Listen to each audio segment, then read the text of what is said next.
அவர் சொல்கிற ஒரு வார்த்தையில் உங்களோட வாழ்க்கையில் ஒரு சேஞ்ச் நடக்கும். அவர் சொல்கிற ஒரே ஒரு வார்த்தை போதும், உங்களோட வார்த்தையில் பெரிய ஒரு மறுரூபம் நடக்கும்.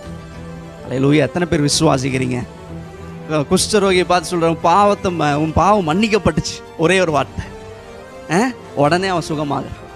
38 வருஷமாக படுத்த படுக்கையாக இருக்கிற மனுஷனை பார்த்து எழும்பி நட, பாய் எடுத்துட்டு போப்பா அப்படின்னு சொல்கிறாரு. எந்திரிச்சு நடக்கிறான், ஒரே ஒரு வார்த்தை. அல்லேலூயா. ஆண்டவர் சொல்கிற ஒரு வார்த்தையில் வல்லம் இருக்குங்க. ஆண்டவர் சொல்கிற ஒரு வார்த்தையில் பலன் இருக்குது. நீங்கள் நினைக்கிறீங்க ஹியூமன், அதாவது மோட்டிவேஷனல் ஸ்பீச், உற்சாகப்படுத்துகிற வார்த்தைகளை பேசுகிற மனுஷங்கள்லாம் நல்லவங்கப்பா, அவங்கள பார்த்தீங்கன்னா போதும் நல்லா இருப்பப்பா அப்படின்னு சொல்கிற அந்த மனுஷங்களை தேடி போகிறத விட ஆண்டவர் சொல்கிற ஒரு வார்த்தை உங்களுக்கு போதும், உங்களை வாழ வைக்கும். அல்லேலூயா. கர்த்தர் உங்களை நேசிக்கிறார். எடுத்து படிப்போம். யோசுவா எழுதின புஸ்தகம் 1ஆம் அதிகாரம் 5வது வசனம். எல்லாத்துக்கும் தெரிஞ்ச வசனம், எல்லாத்துடைய வாழ்க்கையிலே இந்த